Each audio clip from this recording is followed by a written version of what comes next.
chains on tap. Yeah, we're ringing the bell. Stories from the circle that we're dying to tell. With a cold beer in hand and a disc in the other. Throwing down lines like a long lost brother. From the T-pad box to the bottom of the cup. Chains on tap, yeah, we're filling it up.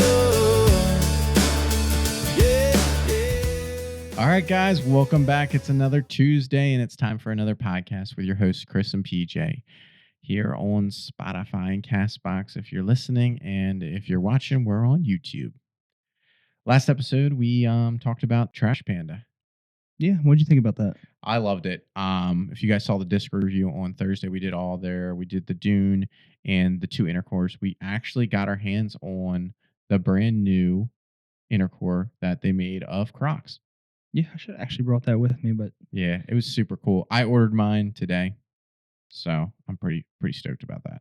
it's always exciting when you find a new disc you like. Yeah, no, it's definitely really exciting, and I'm super stoked for that. So we got to do that, and we did have a giveaway, We did. but we'll do that at the end of the episode. We'll spin the wheel and see who won the brand new Canyon that has never been thrown. What do you call this? What kind of plastic is it? That's a premium plastic. Premium plastic. It is a 5. What speed is this? Do we know? It's a 4-speed. It's a 4-speed. Yeah, it's a 4-speed. 4-speed is flat, but we didn't throw it. So the lucky viewer who liked, subscribed, liked, and commented will take home. Well, actually, we'll get it shipped to them. They will get the Canyon somehow. We will ride a They horse. will get that Canyon. U.S. Postal Service will be taking it to them probably. Yep. Probably the best bet. So before we get this episode started, you know how it works here. We have to crack a cold one, and it's my week, so I'm excited for that. And I will let me grab one. I'm excited too because allergies are really kicking right now. So my throat's nice and scratchy. Here you go. Oh, that looks cool. Yeah, it's a cool little can. It is a big truck farm brewery makes this, and it's called Halfcab. It's a hazy Indian pale ale. You really like your Indian pale ales, don't you? I know. I really do like my IPAs. So the hazy part, I'm a little nervous about, but the can spoke to me. Hazies are actually really good. Are they? Yeah. Okay. Well, I'm excited to try it out. It's family owned and family grown. A little bit about Big Truck is they're right down the road from us. They're a 250-acre farm, and they were created by a bunch of people who are self-taught and really want to build a great beer. Everything from the fields go right into their pints. What's wrong? Well, I'm surprised that you grabbed something that said tropical juicy. I know. I read it after I already paid for it. So it's going to be interesting, guys. I didn't realize it until I was already out the door and really read the can, and I was like, oh no. Did I make a good decision? Well, now I'm excited. I didn't even pick it. I know. I just like the can. The can spoke to me, and I'm like, oh, hazy. Maybe. I just didn't want to go with another IPA, a strong IPA. I was like, you know what? Let's try this guy. Let's try a fruity one. I didn't even know it was going to be fruity, though. Well, this can actually is kind of nostalgic to me. I know the truck's yellow, but yeah. Do you remember Bigfoot, the monster truck? Oh, yeah. He was big and blue. Yes. Kind of has that look to him. Kind of, yeah. It's that old, it's an old Ford, it looks like. Yeah, that square body. It almost looks like one of the old Jeeps. Mm-hmm. Like the Comanche, I think it was called. Was it the truck Jeep? Or is this a GMC? I think it's a Ford. I don't know. We don't know our vehicles. I'll put it up on the screen. Let me know in the comments what it is. I think it's just a big truck. It's a big truck. Yeah. That's why they're called Big Truck Farm Brewery. So we're going to crack it open, then we'll talk a little bit about it. Made in the USA, too, right on the back. That's pretty cool. All right.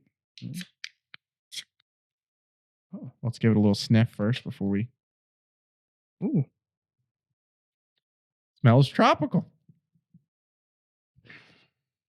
I'm a little nervous. My last tropical, It wasn't really tropical. It was supposed to be. It was school lunch. Yeah, it was a rough school lunch. Yeah. Do you want to take the first sip? And then I guess we just got to do it together. Or maybe I should take the first sip just so if you have an expression, then don't come back. Yeah, sure. Why not? But to say a little bit about it, it says on the thing, a revved up true malted hazy IPA with tropical juicy flavors in a what's Go ahead. up? Okay. And aromas. This beer utilizes big truck farm grown Cascade hops along with Mosaic and Centennial hops. Perfect trifecta. What do you think? You gave me a look while I was reading that. I'll let you taste it.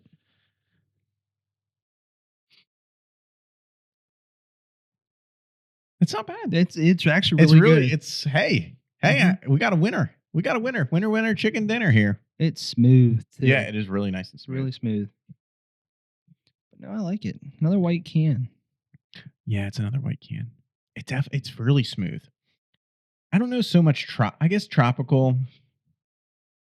I think that's what the hazy is. Yeah. I think it's I'm fruit. trying to find it. It doesn't really taste to me so much. I'll have to keep drinking it, but it's definitely very smooth. I don't know if I would call it an IPA. I think it would just go to pale ale. You think it would be a pale ale? I think it's closer to the duck pin Yeah. than the other IPAs that we've had. Yeah, I agree with that because the other IPAs have been a lot more stronger. Hit you in the it would hit you in the face a little bit.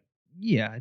A little more darker Well, taste. They probably call it IPA because that balance thing I was telling you about. IPAs have more of that kick versus the pale ale's balanced out flavor. Yeah. But in my head, this is more balanced. Actually, this feels more balanced than the duck pin. In my head, I would switch the duck pin to an IPA and this to a pale ale. Yeah, I guess you could do that. It's definitely it's really smooth. I'm shocked. Yeah, I was really nervous. It's not the When you said that, like it's fruity, I was like, oh no. Yep. It's not the expression I wanted, but I'm glad it's good. Yeah, no, it's definitely good. Big truck, farm brewery, the Halfcab. Yep, definitely good. We'll be sipping on it this whole episode.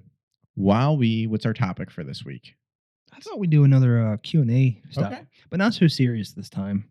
Last time the questions were a lot more serious. If you remember episodes prior to this, I think we did have a couple really serious topics. 2 episodes ago, I guess. 3. Yeah, probably 2. I think it was maybe 3. I don't remember. We're on our 7th episode. Can you believe that? That's crazy. 7th episode, and then 8. I think counting if you count the pilot episode. In the pilot episode, guys, we were sitting on the other side of the bar. Now we're sitting on the other side. It's completely different. Completely different. New mics, new equipment. We're making some moves, and maybe we'll start something else too with our channel. Oh yeah, we got a lot of ideas. We got some ideas, and maybe we'll drop a video. We're trying to drop as many videos a week as we can to get you guys some content out there. We're not just going to do podcast stuff. We love our podcast, and that's our bread and butter. We're going to keep doing that, dropping it every Tuesday on Castbox and Spotify. But we're definitely going to put some more videos out on YouTube and put some else out there other than disc reviews.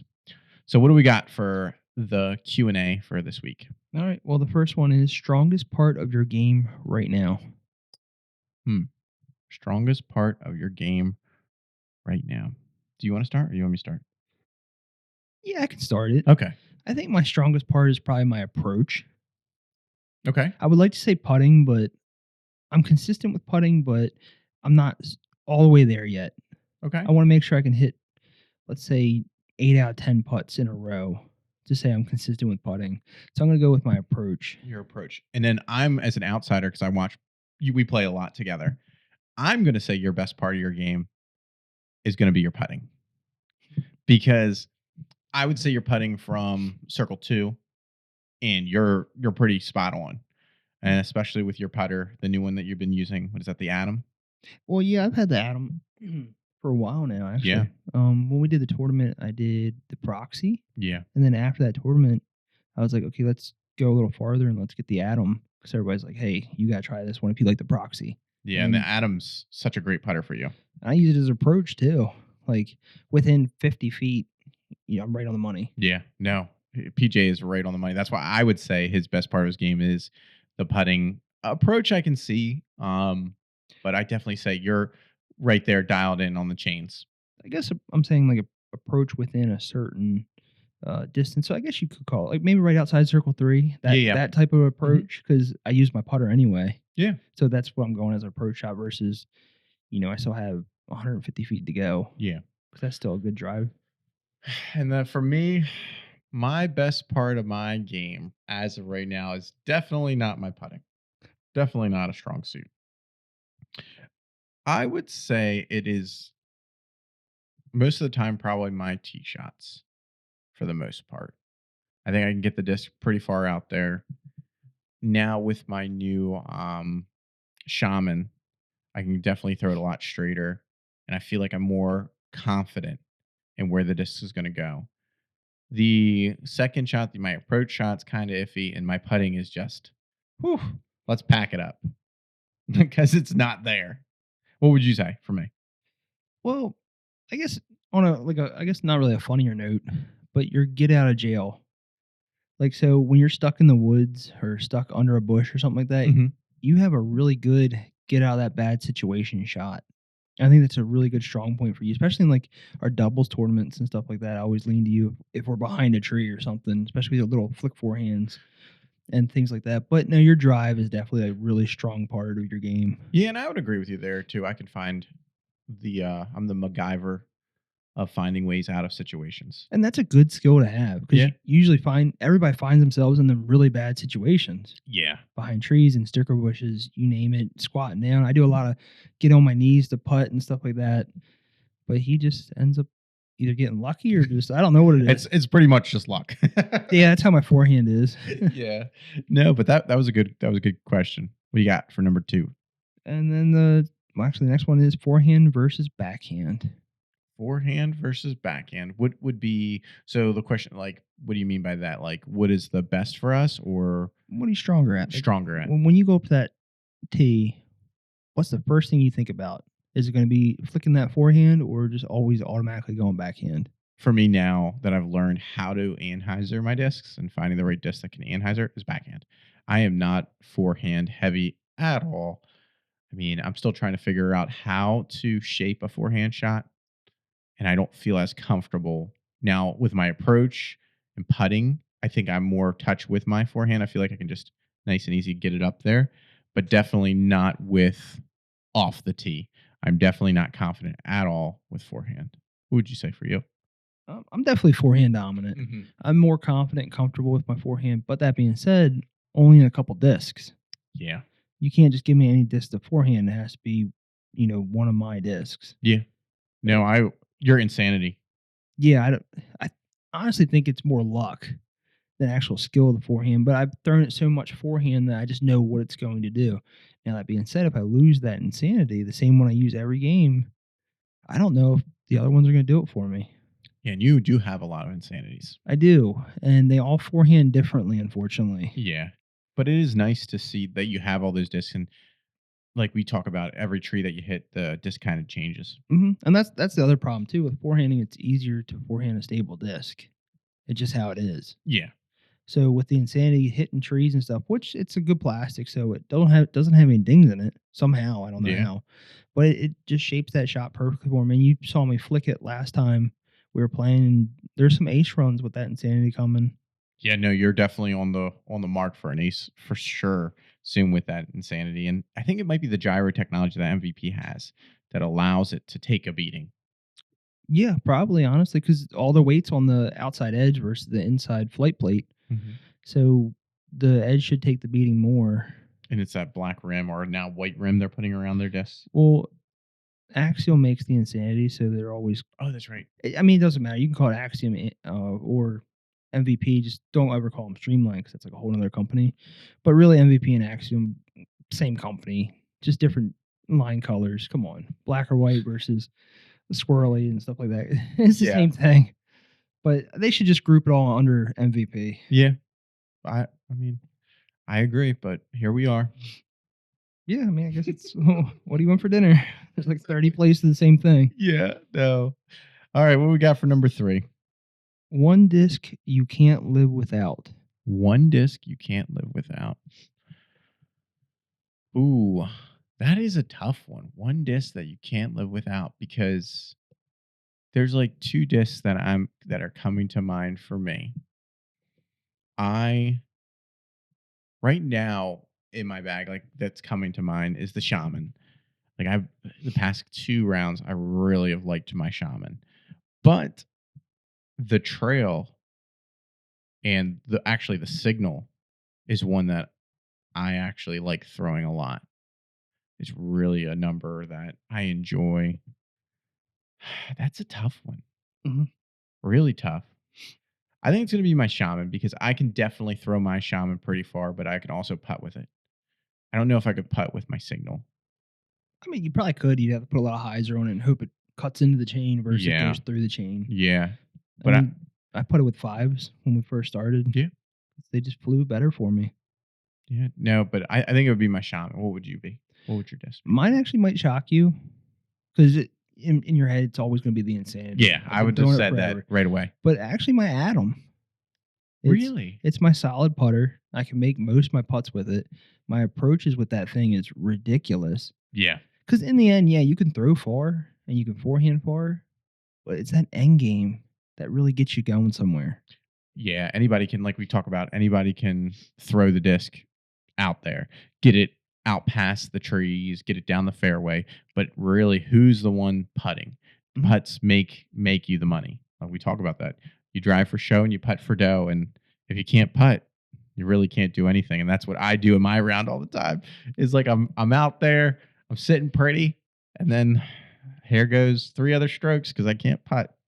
Well, I mean, I just gave you the Atom too to Yeah. start using, and we'll see how that helps your game. I think it really will improve your game. No, I'm excited. I'm excited to use it. We're gonna go out hopefully in the next coming days to throw and see how we go, because we got to get ready for this tournament.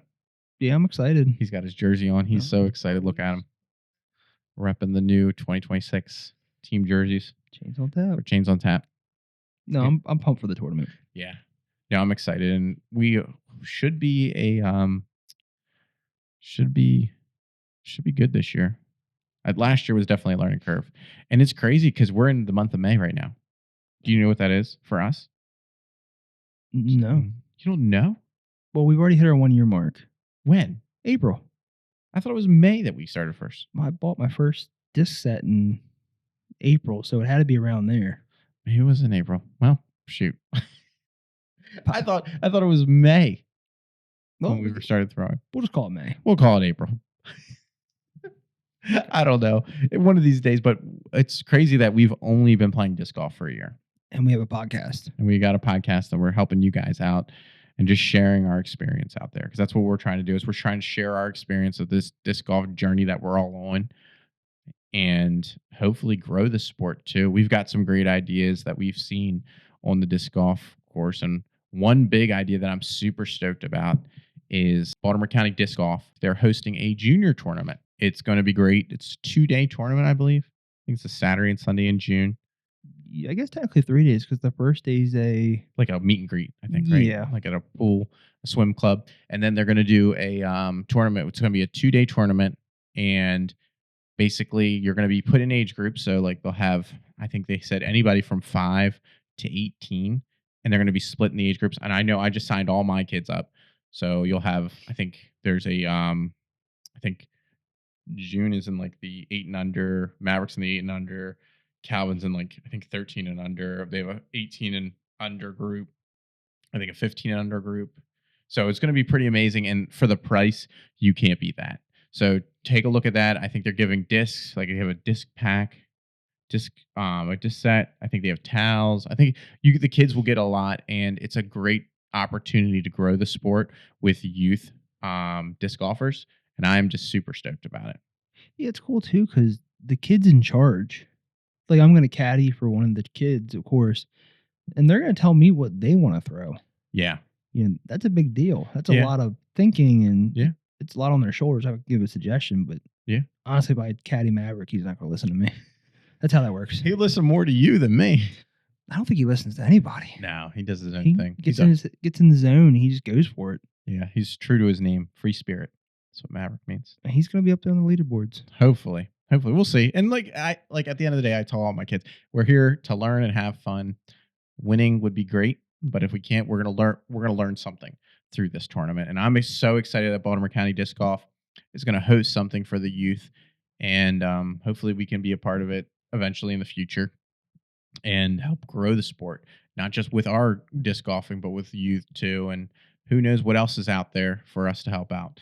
I would love to do so. In a year that we've been playing disc golf, we've learned a lot too, not just in our game, but also learning. And then you have your PDGA number. I'm working on my own PDGA number. PJ's trying to hit the disc golf tournaments here in the next couple months, hopefully. Yeah, I want to start slamming them pretty hard. Yeah. And I want to be a professional caddy. Professional caddy. I had to put the pause there. Yeah. I was like shocked. I was like, oh my God, he's gonna say I'm gonna be a professional. And I was like, I'm announcing I'm gonna be a pro caddy. Yeah. So if you need a caddy, pros. Listen, I'll be your caddy as long as I can drink. Otherwise, count me out. Can you imagine putting beer in a Camelback? Just carrying their bag around, just sipping beer all day. That would be a bunch of hooligans out there. That's what it would be. That'd be the dream. Yeah, it would be. Yeah, they would not want to see us coming. It would be like, who the heck are these guys? These bearded fellas. Wear chains on tap stuff. No, Yeah, no. It would be great. Yeah. All right, what do we got? We got off topic, but what's number 4? Number 4 is actually one that touches pretty close to home for us, especially last tournament. How do you handle a bad hole mentally? Wow. This is a tough one because really hard. Yeah. Thinking about the past, we played a doubles tournament. That was our first ever tournament last year. We only at that time, we were only playing for like, say 8 months. I'm not sure of that because it was in October. Yeah. April, May, June, July, August, September. So 6 months. 6 months. So about a 6-month journey into disc golf, we decided, it would be great to enter in a doubles tournament. It was great. It was a great experience for us to learn and to see what we lacked in, I would say. Yeah, and the problem was, we went to that course so many times before that tournament. We were ready. Yeah. No, we were. And then you had this question pop up. Yep. We had a bad hole. We started out very strong, and we were actually up there on the board, but then we made some mistakes. Yep. And then me personally, I shut down. Yeah. I started playing by myself. Yep. So you shouldn't. Yeah, and especially in a doubles tournament, we stopped talking. We talked to each other, but we stopped talking about what we were going to do, and we made some dumb decisions. Now looking back at that, we're learning, and we know what we're going to do now, and we've got some better discs that we put in our bag, and we're also learning ourselves on. I hit an epiphany the other day of like how to throw the disc and how to put my arm through. And that has changed a lot. My grip, you changed my grip, giving me that opportunity to work there. Now it's just working on putting. You were able to get the atom. And I think took your game to a whole nother level with putting and approach. Yeah, no, I agree. I agree. I'm not going to say it. And the thing about this is I have done so much research and practice and learned everything about the sport in between that bad hole and now. So we shouldn't have to answer this question. Yeah. And that was my biggest thing. Work with you on your grip and stuff like that and get new discs, stuff like that. I don't want to have to answer this question. But if you do have a bad hole and you're playing with buddies or something like that, just honestly laugh it off. In the end, it's just a game. You're not getting paid for it. Yeah, exactly. It's just like I said before in the podcast before, this is a hobby for a lot of us. Mm-hmm. It's not a career. We would love for it to be a career. I mean, I would love for disc golf to be a career for both of us. But right now, it's not a career. We're not going on tour. We're not going to sign autographs. This is a hobby. We go out there to have fun with our boys and learn something and also enjoy nature. But don't take it like so serious in the sense where it's a make or break and you're mad at the world and you take it out on your group too. Because I've seen that happen where people, especially in the golf world, they get frustrated. They start throwing clubs. They are just a terrible person to be a part of the group. Now, I haven't seen that in the disc golf world, but I bet you it's out there. People have probably seen it in different tournaments and getting frustrated and just like just have a good time. Yeah. No, I agree. And like I said, just have fun. Yeah. You're not getting paid to do it. Go out there, throw your putt. You miss. Oh well. You're gonna play it all again next weekend. Yeah. Or somewhere else. Or learn from it. And that's what I took away from that. Why'd I miss that putt? I mean, there was a clip on the other side of it, but I mean, but why? So then you go out there and practice, throw 30 putts a day, and just work off of that. And then you won't have to answer this question either. Yeah. But if you do have a bad hole, just take a deep breath and know there's another hole coming. Yep. And also too, like if you want to get better, the biggest thing is to practice. Get a basket, get a pipe, like PJ said, stick it in the ground, hit that pipe or piece of wood, or put a bucket out there, throw another disc out there, just throw to a point so that you can practice. Like get out there and throw. And I tell my kids, I tell everybody all the time, like if you want to get good at something, you got to do it outside of the Saturday and Sunday. You can't just be a weekend warrior and expect to be great. No, I agree. Yeah. But honestly, and I'm going to say it, I think the most important part of your game, and it's not even putting, I think it's your approach shot. Because yes, that's crazy to say because putting is very important. But if you really think about it, how close can you get to that pin to make that putt easier? Yeah, that's a great point. Your second shot. Your second shot. shot should be like if you can get your second shot dead within 5 feet, 10 feet, you know, You can just tap them chains. tap it in. And that's the thing. Well, unless it's a par 4, then it's a 3 shot. Yeah, 3 shot. But that next shot is so important. Mhm. And everybody says putting. Yes, putting is very important. But I think that approach to that and knowing, hey, maybe I shouldn't go for this. Maybe I should just lay it up. Yeah. It's a safe shot. And I like my background's golf. I've played golf my whole life and played in college and that. I always told people when everybody asked me, how do you get good at golf? It's from 100 yards and in. I said, anybody can hit a driver, anybody can hit an iron, but from 100 yards and in, how many times is it going to take you to get on that green and put that ball in that hole? Mhm. If you can be from 100 yards and in dynamite where it only takes you 2 shots, you're golden. Same with disc golf. If you're, I don't know, 60 feet, 100 feet away, how many shots it's going to take you to get in that basket? And it should be 2. Should be a nice up right next to the basket, tap in. It shouldn't be a hard putt from 30 feet that you're trying to make for par. It should be closer. So your next shot should be the one that you should be thinking about. Yeah, because if you think about it, you have a bad approach, you're done. Oh yeah. You're looking at bogeys. Oh, you're done mentally, everything. Yeah. Everything. I So mean, that's super important. I know a lot of people are gonna be like, "No, putting's the way to go." It's like, no, really think about that for a second. yeah. No, you're exactly right. I mean, because you don't want to rely on a 50-foot putt for par. No, I but then you're like, if you're 50 feet away, that becomes your approach. Yeah. And then you're like, I'm gonna lay this up instead of go for them chains. And what happens when you do that? You lay it up close, or you put power behind it, sniff a chain, and it's gone. Yeah. Yeah. No. I've done it. I did with a fox. Oh yeah. Yes, he has. 30 feet the wrong way. No, but that is totally true. We should definitely work on approach shots. Yep. Well, let's get to the last one. The last one's a fun one. All right. Or maybe serious. Depends how you take it. What separates casual players from advanced players? What separates casual players Yes. from advanced players? Yep. I guess advanced meaning, I don't even know if I would say, I guess pros, maybe? I guess that would be an advanced player, honestly.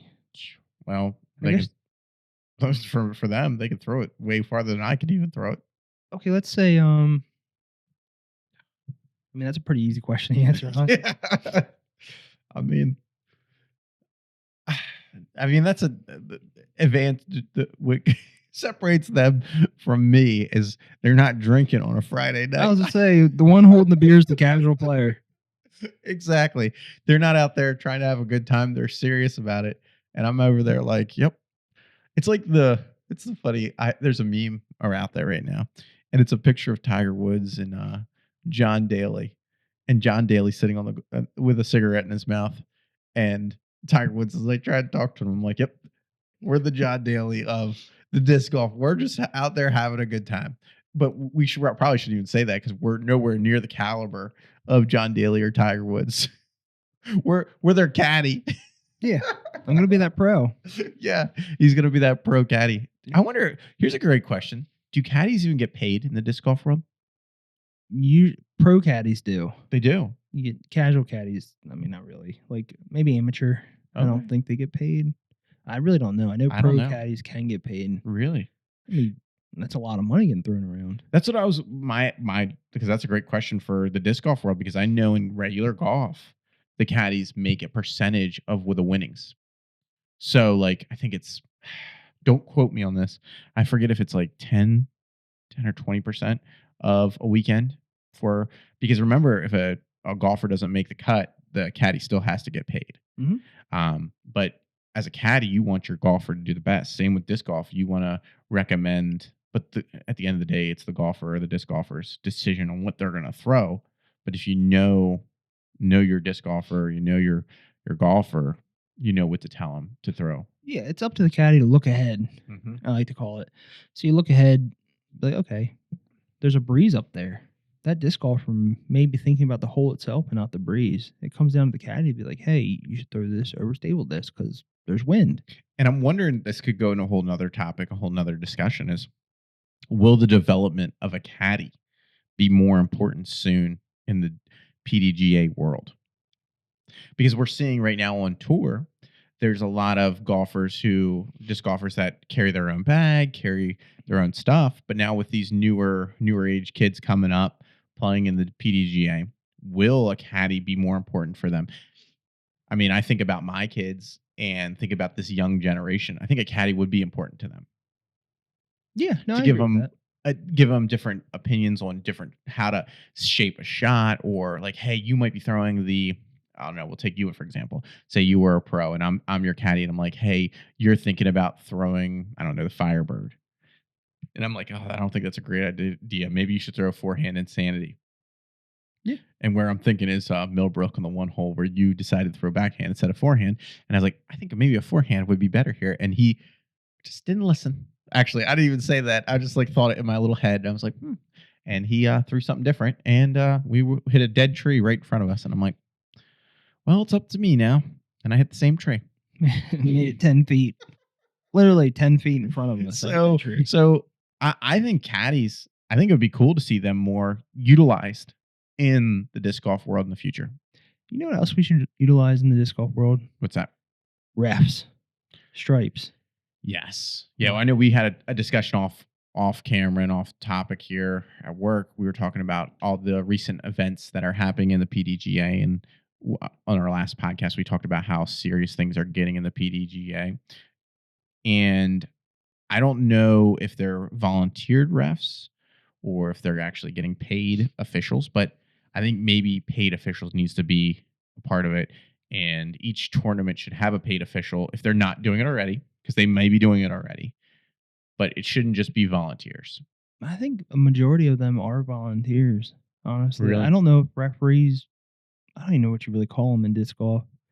I call them stripes because of hockey or linemen. Yeah. I don't even know what you would call a marshal. Just somebody. That's what I think you call them in golf. Yeah, the rule person. Yeah, the rules official. Yeah, because they don't always wear stripes either. Yeah. But it's really important. No, it's really important. And now with everything going on and with how popular, like we talked about, how popular disc golf is getting, and now how serious it's getting, we kind of need that paid position. Yeah. So that we can take the rules serious. And I know you talked about the PDGA when you got your PDGA number, it asked you to take a test. Yeah, it asks you to, well, you got to pay more money, of course. But you take the test. I think it's good for, I want to say 5 years, but it's all about the rules. And then that actually allows you to get into more tournaments, because some tournaments won't let you enter unless you take that rule test. So, but you have to pay more money. Yeah. So, whole different topic now. When you got your PDGA number, you had to pay money to get it. Mm-hmm. Did you have to take a test to get in? No. You just signed up and got it. Well, I guess the test is signing up the correct address and being able to spell your name right. But you think that the PDGA would want you to take a test for free to learn the rules of disc golf? Nothing's free in the PDGA. I wonder if they're like, and this is me being not doing any research right now, and I will research this now. Is there an official rule book for the PDGA? Do they Yes. print a PDGA rule book every year I don't know. or just one? Just continue.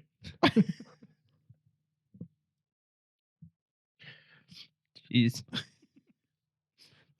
No, I don't think there's an official rule book. I think it's more. Well, there is an official rule book, but I think it's digital. I don't think you can Okay. go to the Barnes and Noble or wherever and just buy a PDGA rule book Okay. because it is changing a lot. Yeah. Especially since they've been changing time limits and approach times and how long you can stand on your lie before you actually throw the disc. You think they would just make one though for year 2026? That this is the 2026 official rule book, and then make a next year 2027 official rule instead of changing the rules midway through. Well, you can't learn them all if they keep changing them. Exactly. And even in hockey, when they change a rule, it's announced, but it's not constant. It's done at the beginning of the season. Yes, and I think when the rules are set, they're set. Yes. And then next season, everybody Correct. gets a new rule book. Yep. Same in golf, same in football, same in hockey, same in soccer, same in basketball. At the beginning of the year, they review things like the NFL. They changed some of the rules. Like, remember when the kickoff used to be at a certain point? Now they do the XFL kickoff where they're kind of like, or I think it's USFL or where they adopted that rules where they're all standing on the 20 or 30, and the ball has to hit in a certain target for them to run it back, or they get at the 25.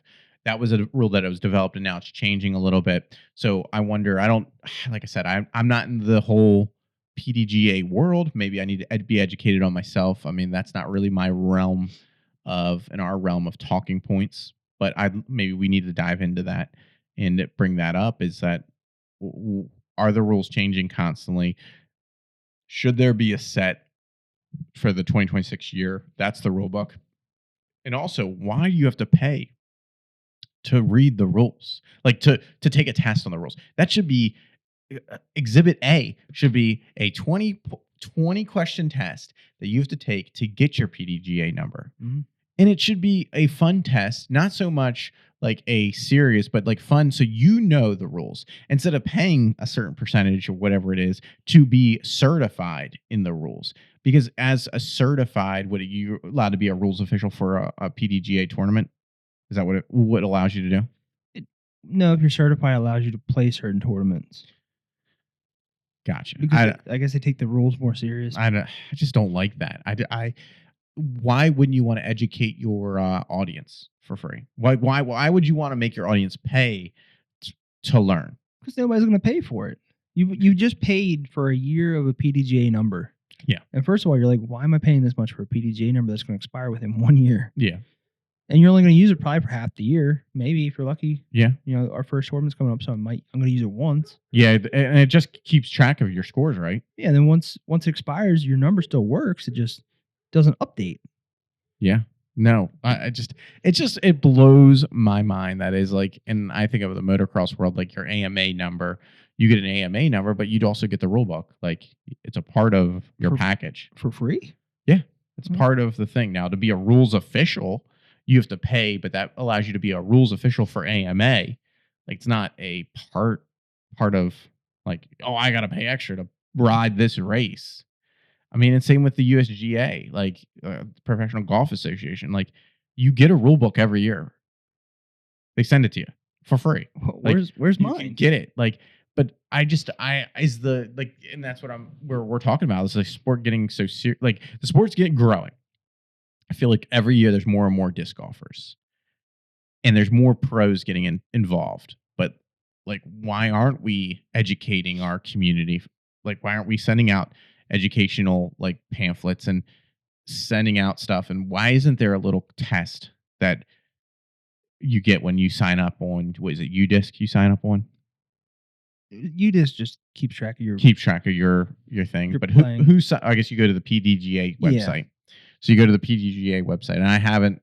It's shame on me for not even getting educated on myself for not going on that website. And I could be totally wrong. And people could be lighting me up by saying, "Oh, well, you can look at this, you can look at that." But from my experience and from seeing it, I just don't understand why it wouldn't be accessible. And why wouldn't you want people to take a little questionnaire test, a 10-point to get your PDGA number? Or just send me a free rule book. I just paid for my number. Yeah, send you a little paper copy or a digital copy. Maybe it emails you a digital copy. That would be cool. That'd be great. I don't need a hardback book. And maybe we could find something. I don't know. But we'll look into that for the next episode, and I will correct anything that was wrong in this little topic. But I just it blows my mind. It really does. And with everything going on in the pro world right now, you think they would want to pay officials and get somebody out there that knows what the heck's going on. And just somebody to enforce the time limits. Yeah. That's the biggest thing. Yeah. I mean, Gannon, come on. But honestly, it is. You have a certain amount of time to throw. You give somebody all the time in the world, but you don't hold everybody else to that same standard. Accountability. Yeah. That's what we talk about all the time, accountability.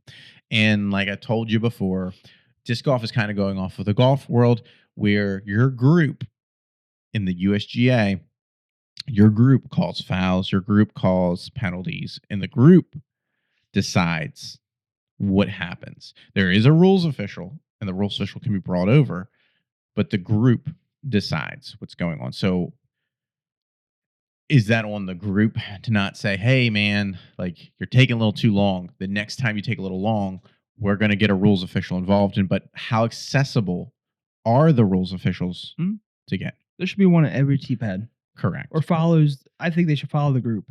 Or follow the lead card group. Or follow that too. I think if you have 18 groups, you should have 18 refs. Every group gets a ref that's paid and has a lot of knowledge. And it comes down to that ref. And yeah, you should still have like out of bounds people. Because it's not just one ref, it's the ref, out of bounds people, and so on and so forth. But yeah, and out of bounds people are not.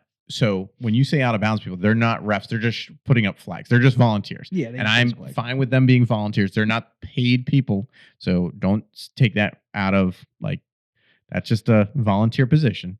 We want somebody who's going to be a ref. I want a head honcho. A head honcho. And like, I don't know if it can be done every hole, but at least somebody available to like get in a golf cart or somewhere super quick. When you also got to think, you can't like a certain player to be a ref. Yeah, there can't be a bias. Yeah, just like with any type of sport, you can't have a bias as a ref. You've got to have an unbiased decision, and maybe there should be 3 refs, so there's always that 3 when you vote. Yeah, you need an odd number. You can't have an even number, and maybe there needs to be separate rules official. Like it's such a slippery slope right now. Like with everything going on in the professional world, in that time limit, the clock. How do we start a clock? How do you enforce that too? It would be like hockey. Yeah. Where you have a shot clock. Yeah. You have a certain amount of time to play the puck. Yeah. It's definitely a great topic, and it's very like it's current too because of everything that's going on. But this on a different topic, this big truck, Hazy Cab, or Jesus, can't even read it. Halfcab Hazy IPA. So good. I already finished this one, and I'm about to drink another one. I'm almost done this one, but I know I shouldn't drink it. I know. We'll finish it. At least you finish it. We have plenty of time. But, guys, we're finished up on the little topic corner because we're running out of time. I'm trying to keep this to a time. It's hard because this is fun. Oh, it's a lot of fun, and I could keep talking about this topic for a long time, especially with everything with current going on. But it's time for your favorite corner, the only corner on the show, PJ's Disc Corner, sponsored by the Disc Guy. The Disc Guy at www.discguyllc.com. He is on Whatnots on Sunday nights between 6 and 8, and he's dropping the latest discs. Check him out on Whatnot. He also has an eBay store, and his website should be up and running here shortly. Well, you can message him on Whatnot. Yeah, you can message him on Whatnot. And he is a big fan of Westside Discs. He loves Westside Discs. Westside Discs. So the hatchet that we reviewed, he should have a couple for you.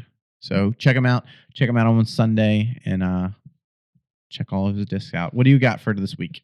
I have a fun one this week. So we've been in the 9 Oh ranges. my god, I just spilled them on me. So- Spilled beer on me. Alcohol abuse out here. So we've been in the low number ranges from 5s to 9s to I don't even know if we've had a 6. So 5, 7s, 9s, nothing lower than that. So we're gonna Yeah. go for a big boy now. This is the Innova Gorgon. The Innova Gorgon. Gorgon? Gorgon. Gorgon. The Gorgon is the mythical beast, Holy smokes. like Medusa. When was this disc? When did this disc come out? Do we know? I should look that up. Must have been before the person who made the arachnid. Because look at this graphics. You can actually read it. You can even see all the pictures and the snake heads, and it's just a cool disc. It's a 10-6 -2-1. Yeah. Before it was a 10-6 -3-1, but somebody corrected the numbers. What does Gorgon mean? The Gorgon is the mythical beast like Medusa. Oh. So it's that race with the snake hair and stuff. Yeah, like that's what I was about to. It's nothing. It's like that's a not really bunch of important. snakes and Gorgon. But yeah, I can definitely read Gorgon. So you guys got it right. And it comes in 7 plastics. That is the star plastic. I didn't know if I was going to like it, so I bought the star because it's a lot cheaper.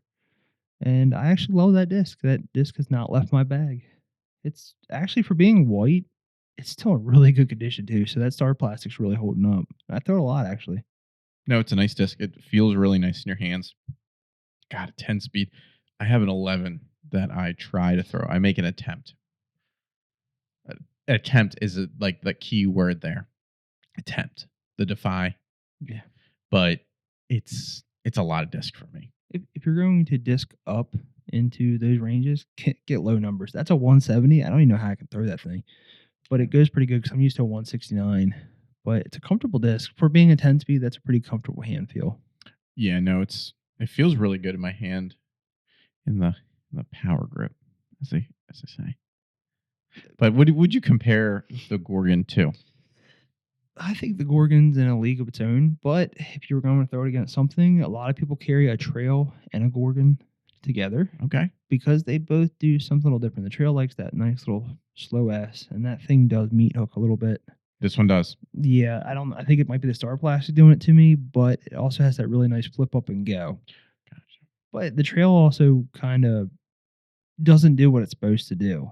Yeah. When they made it, they're like, okay, let's make it a neutral disc, but that disc just rips. Yeah. I don't know what it is about that disc, but the Trail's a good disc. I love the Trail. So I actually have the Trail and the Gorgon in my bag, and I want to throw this more. I threw it a lot last season, so I think I'm going to bring this back out because it pairs nicely with my Wraith. Okay. So we'll see. What's the rate? What's the The 11, an 11? the big boy. Oh, jeez.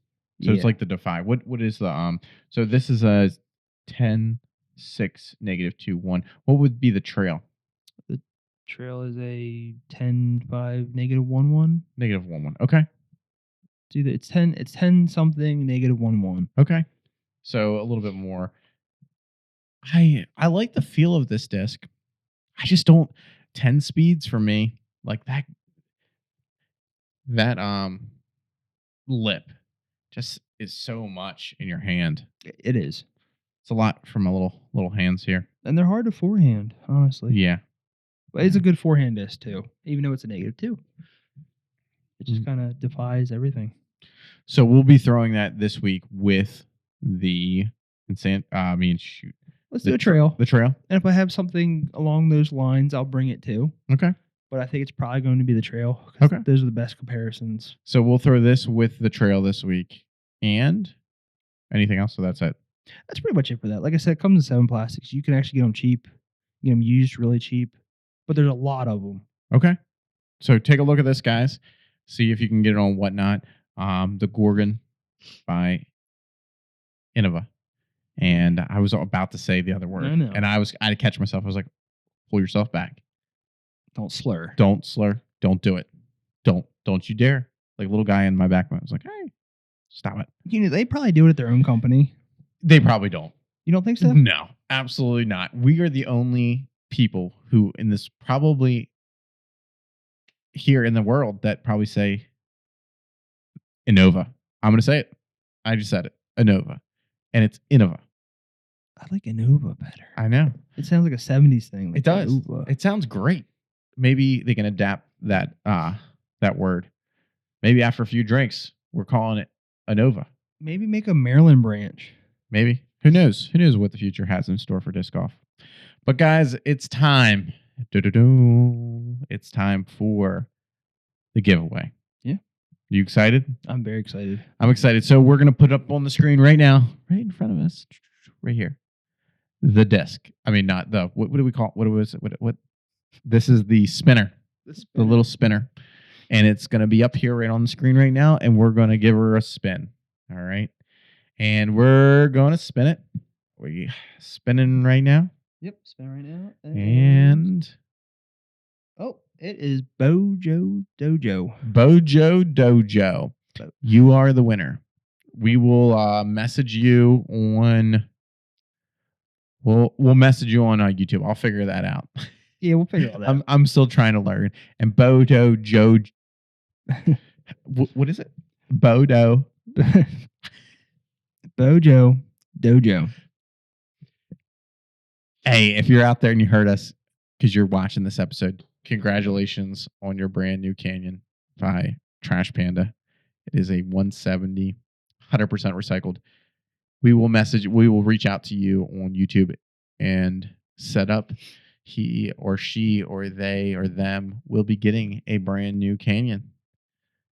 And you guys, next time, if we have a giveaway, this episode we do not, but maybe next episode we will have another giveaway. Yeah, maybe. Remember to hit that subscribe button, hit that like button, and leave a comment of the keyword. But congratulations, you are the winner. We will send that out. We will get in contact with you about shipping it wherever you live in the world. I want to know why you picked that name. Are you a Powerpuff Girls fan? You know, Mojo Jojo, the monkey, the brain. Oh, that's maybe a throwback right there. Maybe it's a play off that. Powderpuff Girls. Jeez. Power. What was it? Powerpuff Girls. Are they the powder? No. They're not the powder? They're like power, like superpowers. Oh, yeah, that's your power. Yeah, with Mojo Jojo. I said the powder. Yeah, Powderpuff. I don't know why I think they're the Powderpuff Girls. I think that's a food. You always that was on think with your belly. What was it? TNT? No, not TNT. What was Cartoon Network? Cartoon Network. I don't know why I said TNT. We're gonna drag this show way out. If we talk are about them. Sorry. Yeah, it would go down a whole rabbit hole of Cartoon Network when back in the day when it was good. Does Cartoon Network even exist anymore? On YouTube it does. Does it? Yeah, you just gotta rewatch stuff. Just not on regular cable anymore. I actually don't know that. I don't even have cable, so I think it is still a thing. I don't know what's on there though. Yeah, I don't know. I'm not current with the whole cable TV, Netflix. Oh, maybe we'll start another podcast just to talk about Disney Plus, all that kind of stuff. Yeah, maybe. Who knows? Who knows what we could do? But congratulations, you have won the brand new Canyon by Trash Panda, guys. Thanks for joining us this week. I'm definitely loving this Halfcab by Big Truck Farm Brewery. Yeah. It's a hazy IPA. We will be reviewing that on Thursday with the Gorgon by Innova Disc Golf. So, guys, please subscribe, hit that like button, leave a comment of anything that we talked about on this podcast, guys. If you're on Spotify and Castbox, thank you for joining us. Please check out our other social medias at Instagram, TikTok, and YouTube. Yeah. And till next time, guys, cheers. Catch you on the next T-pad. Catch you on the next T-pad.